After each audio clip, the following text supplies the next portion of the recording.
Sampai sekarang, kalau saya bertanya kepada siapapun, biasanya kepada anak-anak sekolah, kamu mau menjadi apa? Jawabannya ya seperti Ibu katakan, menjadi guru, menjadi dokter, menjadi apapun. Belum pernah saya dengar jawaban, saya ingin menjadi suci. Belum pernah. Atau saya ingin menjadi pribadi yang berhikmat. Padahal ajaran gereja sangat jelas mengenai itu. Kalau boleh saya bacakan. Rumusannya begini, ini ajaran resmi gereja, bukan pandangan saya.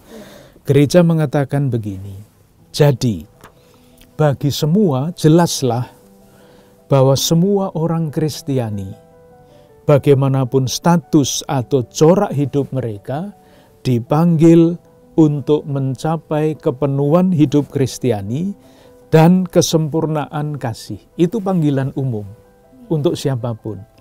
Profesi itu adalah jalan menuju tempat itu.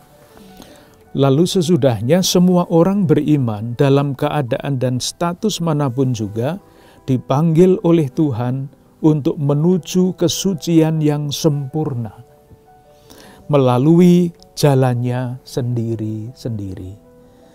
Jadi nanti saya berharap kalau ini pewartaan ini berhasil, kalau saya bertanya kepada umat Katolik, Anda mau menjadi apa? Jawabannya ingin menjadi guru yang suci gitu. Amin. Masih ditambahi. Atau menuju bertumbuh di dalam kasih atau seperti itu. Karena ini adalah ajaran resmi gereja, menjadi sempurna di dalam kasih, serupa dengan Kristus. Konsepnya mungkin abstrak, tetapi kalau saya baca kalimat ajaran Paus Fransiskus selanjutnya lalu menjadi sangat konkret. Ya, boleh ya, saya bacakan begini.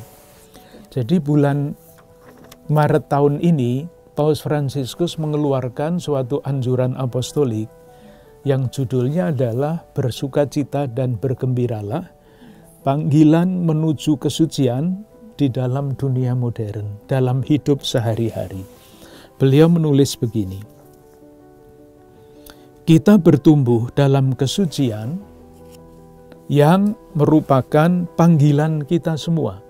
Panggilannya kesucian. Melalui hal-hal kecil sehari-hari. Dan beliau memberikan contoh yang sangat sederhana. Berikut contohnya. Seorang ibu pergi berbelanja. Dan dia berjumpa dengan seorang tetangga. Dan sampailah pada suatu titik mereka bergosip. Nah itu. Namun ibu itu berkata dalam hati begini, tidak, saya tidak akan bicara jelek mengenai orang lain. Paus mengatakan ini adalah satu langkah maju dalam kesucian. Jadi jangan membayangkan kesucian itu hal-hal yang terlalu tinggi lalu ada lingkaran emas di atas kepala kita, tidak. Sekedar berjanji tidak mau gosip itu sudah satu langkah menuju kesucian. Paus masih melanjutkan. Selanjutnya di rumah, salah satu anaknya ingin berbicara dengan dia mengenai harapan dan mimpi-mimpinya. Meskipun ia lelah, ibu itu duduk mendengarkan anaknya dengan sabar, penuh perhatian dan kasih. Paus mengatakan ini adalah pengorbanan lain yang mendatangkan kesucian. Suci sama dengan berhikmat ya. Iya. Selanjutnya, ia merasa cemas. Tetapi ketika itu ia ingat akan kasih Bunda Maria, mengambil rosario dan berdoa dengan penuh iman. Satu jalan lain lagi menuju kesucian. Berikutnya lagi ia pergi ke jalan, berjumpa dengan seorang miskin dan berhenti untuk menyapa orang miskin itu. Satu langkah maju lagi menuju kesucian. Dengan demikian, berhikmat itu sebetulnya adalah watak manusia yang dibangun dengan setiap kali berhadapan dengan situasi konkret mengambil keputusan.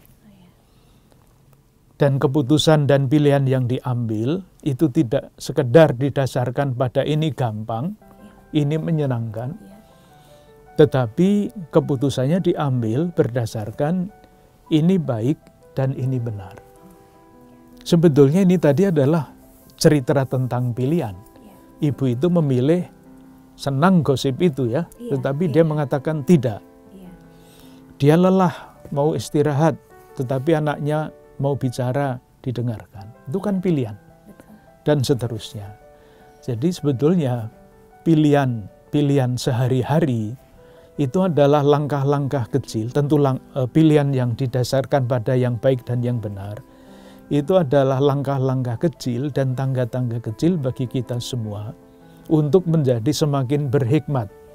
Kalau memakai bahasa hikmat. Atau bertumbuh di dalam kasih. Itu bertumbuh di dalam kesucian. Atau kalau mau rumusan iman yang lain, menjadi semakin serupa dengan Kristus.